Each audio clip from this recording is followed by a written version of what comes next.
हे काय welcome back to my YouTube channel. दोन मिनिटं आपली गरम करून घ्यायची. जास्त वेळ नाही, 2 मिनिट. पण हलवत राहायचं, एका जागेवर राहायचं नाही. 7 मिनिट बसायचं. थोडीशी गरम झाली, परत घ्यायची. हे पाणी टाक. ते 4 सेकंद तरी ठेवलेलं आहे. परत दुसरी कारण ते जळत नाही. बरं आहे. बाकी बाकी याच्यावर कोणते आणि दुसरी काही सॉल्यूशन असे नाही. मास्क नाही सांगते. थोडं त्याला एक अर्धा मिनिट असं शांत होऊन द्यायचं. जेणेकरून कलर येतात. मला ना ब्राऊन ब्राऊन कलर आलेला आहे. थोडं मिक्स करायचं आणि लगेच खाली द्यायचं.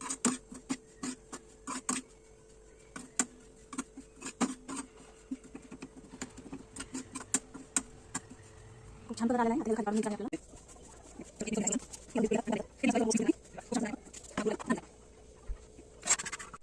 हे अशा प्रकारे आपले असे लाडू तयार झालेले आहेत.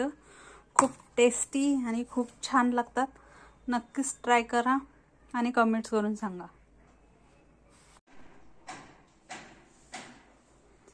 हे guys, welcome back to my YouTube channel. आज मी तुम्हाला ड्रायफ्रूटचे लाडू कसे बनवायचे हे दाखवणार.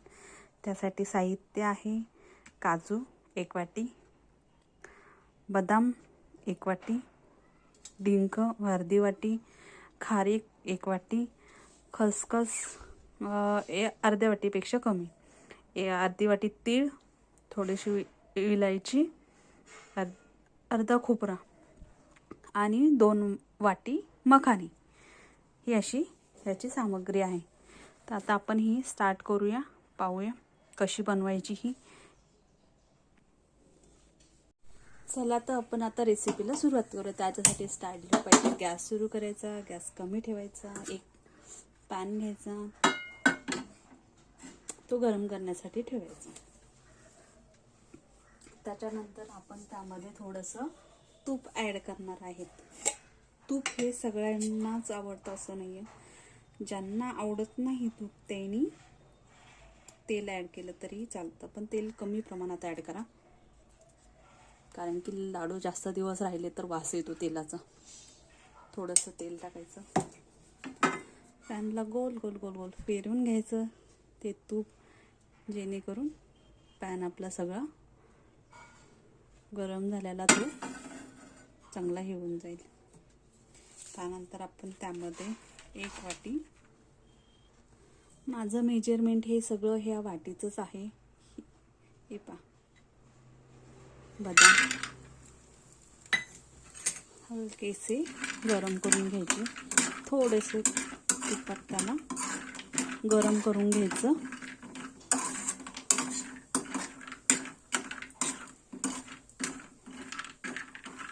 हलकेसे गरम होऊन द्यायचे. आता सगळ्या बदामाला तूप लागलेलंच आहे आपलं. जास्त पचपचीत करायची गरज नाही. थोड्याशा तुपामध्येच काम होऊन जातो. तेलही थोडंसंच पाहिजे, पण जास्तीत जास्त तूप टाकलं तर चांगलंच आहे, कारण की आपले हे हेल्दी रेसिपी आहे. त्याच्यामुळे सगळं हेल्दीच पाहिजे. मी गॅस एकदम कमी ठेवलेला आहे, कारण की गॅस जर फास्ट केला तर हे आपलं साहित्य सगळं जळून जातं. त्यामुळे गॅस हा कमीच पाहिजे. 1-2 मिनटं बदाम हे आपले गरम करून घ्यायचे. जास्त वेळ नाही, 2 मिनिट. पण हलवत राहायचं, एका जागा ठेवायची नाही, सारखं त्याला हलवतच राहायचं. थोडेसे गरम झाले ते परत हलवून घ्यायचे. हे पहा, मी आता 4-5 सेकंदासाठी मी अशी ठेवलेलं आहे. परत दुसरे हे, कारण की ते जळत नाहीत. आता आपले हे 2 मिनिटं बदाम गरम करून झालेले आहेत. आता आपण ह्याला काढून घेऊया. आता त्याच पॅनमध्ये आपण काजू टाकणार आहे. तूप टाकायची गरज नाही आहे. काजू टाकल्याच्या नंतर आपल्याला समजेल तूप टाकायला पाहिजे की नाही. पॅन तर आपला तसंच चोपडत आहे. हे 1 वाटी काजू.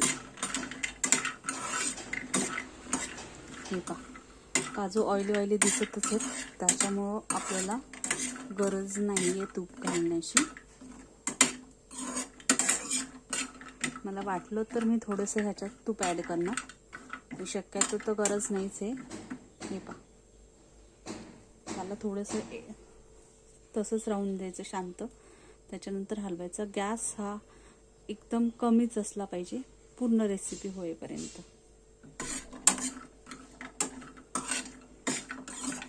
काजूला कलर यायला लागला, जास्त पण आला पाहिजे नाही, गरम केलं पाहिजे फक्त. काजू व्हाईट असल्यामुळे त्याचा पटकनच कलर दिसतो, बदामाचा हा दिसला नाही. त्यामुळे समजूनच जाते आपल्याला किती वेळ आपण हे भाजून दिले पाहिजे. हे पहा कलरच आलेला आहे सगळ्या काजूंना. थोडेसे एक अर्धा सेकंड थोडेसे काजू गरम करून घेऊ आपण.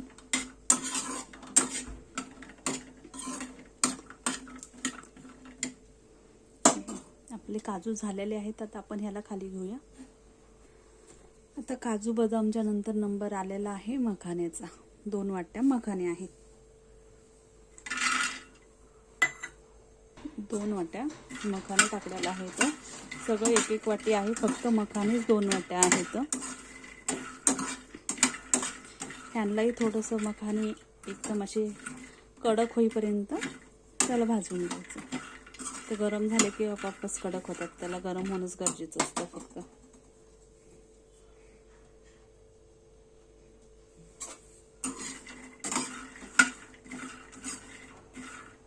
मखाण्याच्या वेळेस तूप टाकायची गरज नाही आहे. मखाने फक्त गरम ह्याच्यावर भाजून घ्यायचे. मखाण्याला तुपाची गरज नाही आहे. मखाने फक्त गरम पॅनमध्ये भाजून घ्यायचे. चेक करायचं. हे पहा अजून मखाना गरम झालेला नाही आहे. आपले मखाने गरम होते तोपर्यंत आपण जी खारीक घेतलेली आहे 1 वाटी, त्याच्यातला सीड आपण साईडला काढून घेऊया. ही आहे पूर्ण 1 वाटी खारीक. ह्याच्यातले सीड आपल्याला साईडला काढायचे आहेत. आता आपले मखाने भाजून झालेले दिसत आहेत, क्रिप्सी. लगेच समजते आपले मखाने भाजलेत. आणि जे असे होत नाही ते आता थोडे थंड झाले की होऊन जातात. त्यामुळे मखाने आपले काढून घ्यायचे. आता जास्त ह्याच्यापेक्षा गरम करायचे नाही. हे पाहे 1 वाटी खारीक आहे. ही अशा प्रकारे मी फोडून घेतलेली आहे. आणि ह्याच्यातलं सीड हे काढायचं. पहिली ही अशी पूर्ण होते, ह्याच्यातले सीड काढून घ्यायचे पूर्ण. हे पाहे मागची कचरा ही आणि ही सीड आतमधलं सीड आहे, नाही तर पूर्ण लाडू आपले खराब होऊन जाणार. त्यामुळे ते सीड काढणं खूप गरजेचं आहे. आता आपण ह्याला टाकूया गरम व्हायला.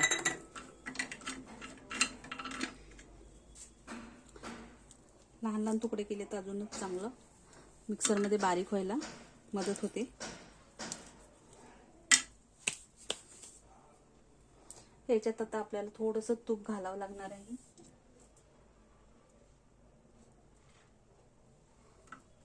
मी एकदम हलकंसं तूप टाकलेलं आहे, कारण की एवढ्या ह्याच्यातच पूर्ण हे गरम होतात. मखाण्याला तूप घातलं नव्हतं मी गरम करण्यासाठी.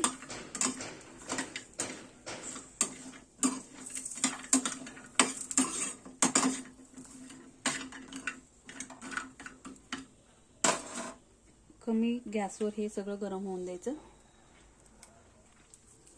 खारीक आपली गरम करून झालेली आहे. आता तिलाही काढून घ्यायचं आहे आपल्याला. आता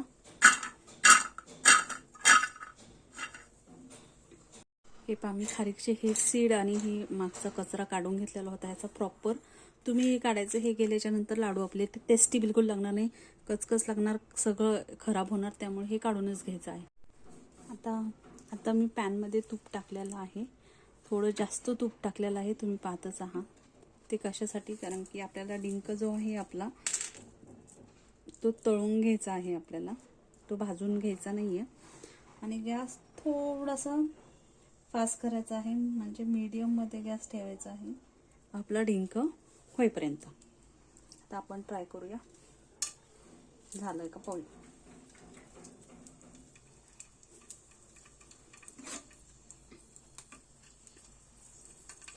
अशा प्रकारे आपल्याला डिंक आपला तळून घ्यायचा आहे. यामध्ये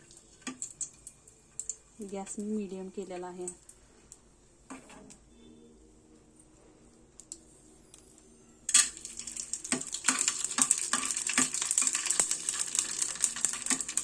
डिंक असं तळून येतं खूप छान.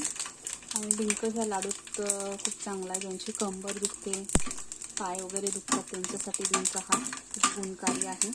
आणि हा डिंक आमचा गावरान आहे, गावाकडून आणलेला.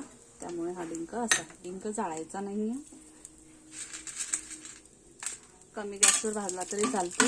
तूप गरम झाले, मी गॅस कमी केलेला आहे आणि त्यावर हळूहळू डिंक थोडं थोडं गरम करून घेत आहे. हे पहा तसं मस्त फुलत आहे आपलं. आणि हा गावरान आहे त्यामुळे छोटा छोटा आहे आणि हा खूप चांगला आहे. ज्यांनाही गावरान डिंक अवेलेबल होईल त्यांनी नक्कीच हे करा. आणि अशाच प्रकाराने हे लाडू बनवा, जशी माझी रेसिपी आहे. खूप छान असे बनतात. तूप नाही पाहिजे तर तेल यूज करा, पण थोडं थोडंच करा तेल.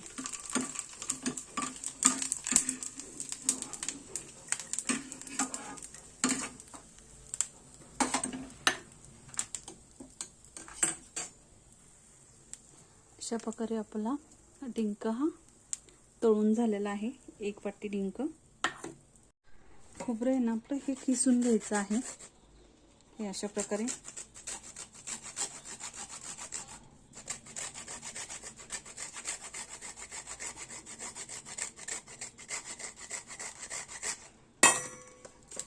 अशा प्रकारे हे खोबरं किसून घ्यायचं आहे. तर आपण खोबऱ्याचा किस आता करून घेतलेला आहे. तो टाकायचा आहे आपल्याला गरम करायला. थोडासा ब्राऊन कलर येऊस हलकासा गरम करायला घ्यायचा. खोबरा किस केल्यामुळे त्याला जास्त गरम करायची गरज नाही. हलवत राहायचं, किस लगेच जळून जातो.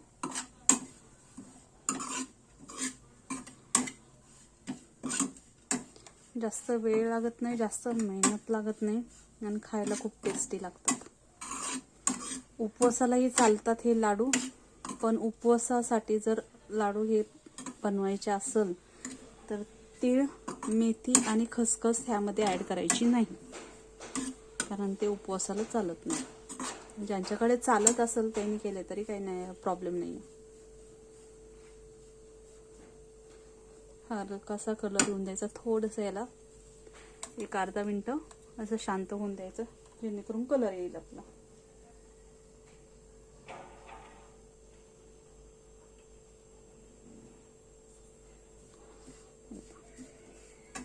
ह्याला ब्राऊन कलर आलेला आहे.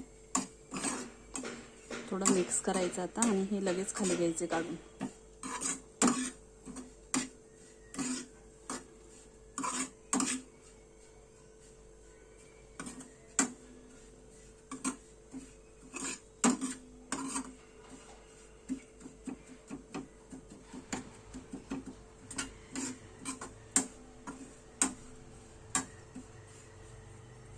खूप छान कलर आलेला आहे. आता ह्याला खाली काढून घ्यायचं आहे आपल्याला. आता आपल्याला ह्याच पॅनमध्ये तीळ घालायचे आहेत. ह्यामध्ये तीळ घालून घेतले आहेत. तीळ आता थोडेसे गरम झाले की तिळाच्या वेळेस पण तूप घालायची गरज नाही आपल्याला, तीळ तसेच गरम होतात. हलकेसे तीळ गरम झाले की आपल्याला त्यामध्ये खसखस आणि मेथीचे दाणे हे मिक्स करायचे आहे. तिळाचा आवाज यायला लागला. ह्यामध्ये मी खसखस आणि मेथीचे दाणे हे मिक्स केलेले आहेत. आणि आता आपल्याला गॅस बंद करायचा आहे, कारण की पॅन जोपर्यंत गरम आहे तोपर्यंत हे सगळं आपलं गरम होऊन जाणार आहे. जास्त गरम करायची गरज नाही, कारण की जळकट वास येतो. हे मस्त असे आपले तीळ आणि खसखस भाजून झालेले. आता ह्याला आपण काढून घ्यायचं. हे सगळं साहित्य आपलं गरम करून झालेलं आहे. ह्याला चांगल्या प्रकारे हे काजूचा कलर दिसत आहे कशा प्रकारे गरम केलं आहे. खसखस, मेथी आणि तीळ हे एकत्र गरम केलेलं आहे. वेलचीला गरम करायची गरज नाही, वेलची करायची पण नाही. हे डिंक आहे, मखाने,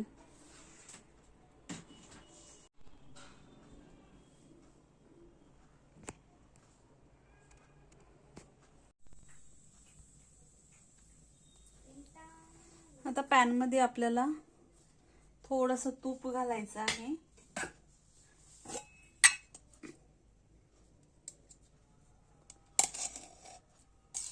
पॅन गरम करायला ठेवलाय, तर ह्याच्यात थोडंसं तूप घालून घ्यायचं आहे. आणि त्याच्यानंतर 2 वाट्या गूळ टाकायचा आहे त्याच्यात.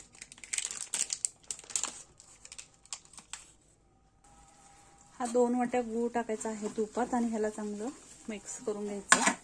पाणी वगैरे काही टाकायचं नाही, गूळ बस पातळ करून घ्यायचं आहे आपल्याला.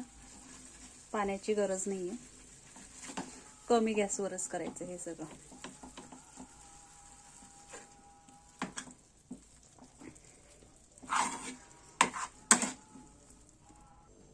हे अशा प्रकारे पूर्ण असं विरघळून घ्यायचा गूळ. बाकी काहीच करायचं नाही, फक्त गूळ एक गरम करून असं विरघळून पातळ करून घ्यायचा.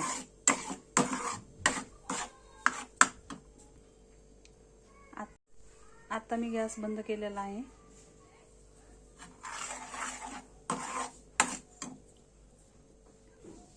हे सगळं आपण जे आपण ड्रायफ्रुट्स घेतले होते मिक्सरला बारीक करून घेतलेले, हे सगळे एकत्र करून घ्यायचे व्यवस्थित. तोपर्यंत आपला गूळ तिकडं थंड होतोय.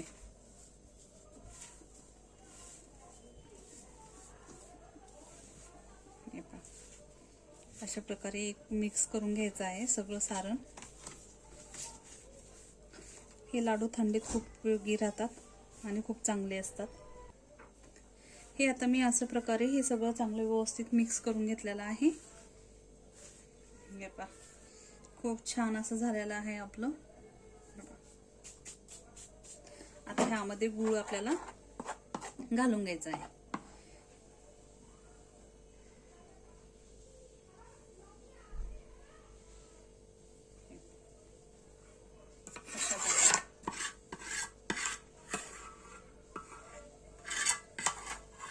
अशा प्रकारे आपल्याला गूळ ऍड करून घ्यायचा आहे. आता ह्याला मिक्स करून घ्यायचं हे असं.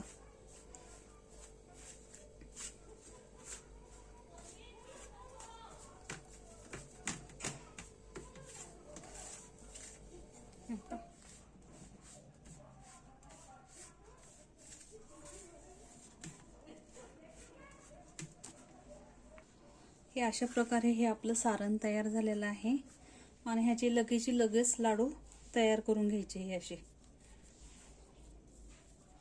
कारण की नंतर हे सारण थोडं हे झालं की थंड वातावरणाने तूप असल्यामुळं खूप घट्ट होऊन जातं.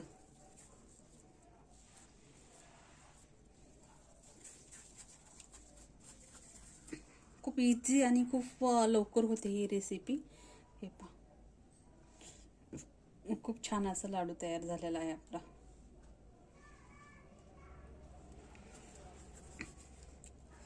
आवडली असेल रेसिपी तर नक्कीच लाईक करा, सबस्क्राईब करा आणि शेअर करा. Thank you so much. माझी रेसिपी आवडली तर तुम्हाला नक्कीच कमेंट्स करून सांगा मला. लाईक करा, माझं चॅनल सबस्क्राईब करा. पाहून समोर ढकलू नका. Like, subscribe please please please. Thank you.